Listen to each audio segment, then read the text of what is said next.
We've already had ongoing operations with ICE in Chicago and throughout Illinois and other states, making sure that we're upholding our laws. But we do intend to add more resources to those operations. But we will continue to go after the worst of the worst across the country, like President Trump has told us to do, focusing on those that are perpetuating murder and rape and trafficking of drugs and humans across our country, knowing that every single citizen deserves to be safe.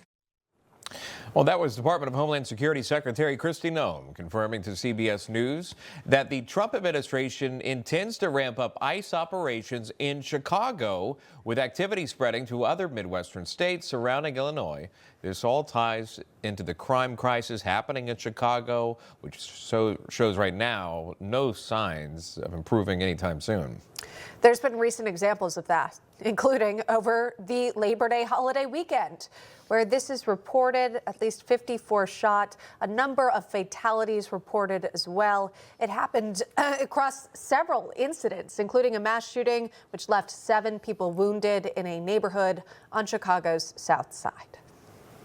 Mark Dannels is here, sheriff in Cochise County, Arizona. Also, Mark Lamb is a former sheriff in Pinal County, Arizona, and a former Republican candidate for U.S. Senate in Arizona. So 2 sheriffs from Arizona. Good to see both of you. We do appreciate that. Thank you so much for coming on. Sheriff Dannels, I'll start with you if I can. Secretary Noem, as you heard, making it very clear that ICE activity in Chicago, that's going up. The crime crisis in the city, that's currently going on as well. We talked about what happened over Labor Day weekend. Just your overall thoughts in working together, this collaborative effort of federal authorities and local authorities. Well, good morning, and good morning to my friend Sheriff Lamb there. Let me just say this, as grown up in this great state of Illinois and to see what's happened, the grandstanding, I say grandstanding on a political level, while you harm and people are put in vulnerable situations. 54 people shot over Labor Day weekend.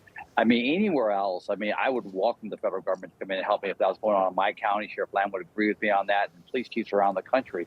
But then you see the grandstanding by a political governor to include political mayor to say, no, we don't have a problem here. No, you have a big problem there, and your people are suffering as a result of it. Work together. Partnerships are everything. We see it in rural America so well. Urban America needs to step up and do the same thing. Yeah, it's such a hard argument to make, right? How can you say people are safe when they're getting shot? Hello? I mean, that's basically what the president is pointing to. Let's zone in a little closer to home for each of you. I want to play a soundbite next. This is from Arizona Congresswoman Yasmin Ansari, who met with detainees at the Eloy Detention Center in Florence, Arizona this past weekend. And she didn't hold back when describing what she claims to be the current conditions at the facility. Let's watch.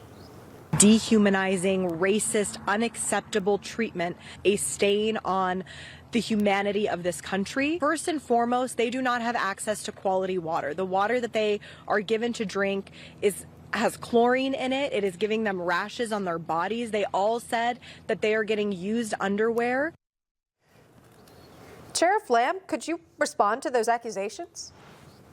First of all, this congresswoman's a joke. It's sad that she represents Arizona and she doesn't do it very well. I know this facility all very, very well. It was in my county, as was the federal facility and our local facilities that house inmates. The standard of care is extremely high. Look, I have 5 kids. If I prepared food for 5 kids, one of them was going to complain. Imagine having to do that for thousands of people, especially people that aren't from this country. If I walk into my jail or Sheriff Dannels walks into his jail, somebody will inevitably complain about the food. But here's the truth of it. The standard of care that is required for people that are in our facilities, especially those on an ICE detainer or ICE hold, is extremely high, irritatingly high, to the point where most sheriffs don't even want to engage in those contracts because of how high the standard is. The care in those facilities is beyond what Americans would expect or anticipate for somebody who broke the law and came into this country illegally. She is wrong. She is inciting the public. And I can tell you firsthand that those facilities far surpass the care that we should expect for somebody who broke the law and came to this country illegally. Yeah, and also just pulling it back from a 30,000-foot perspective, this congresswoman who's elected in office to represent those in Arizona is representing those that are here illegally that are being detained. It really doesn't make a lot of sense. Mark Dannels joining us, Mark Lamb, both sheriffs. Thank you. We do appreciate that. Good to see you.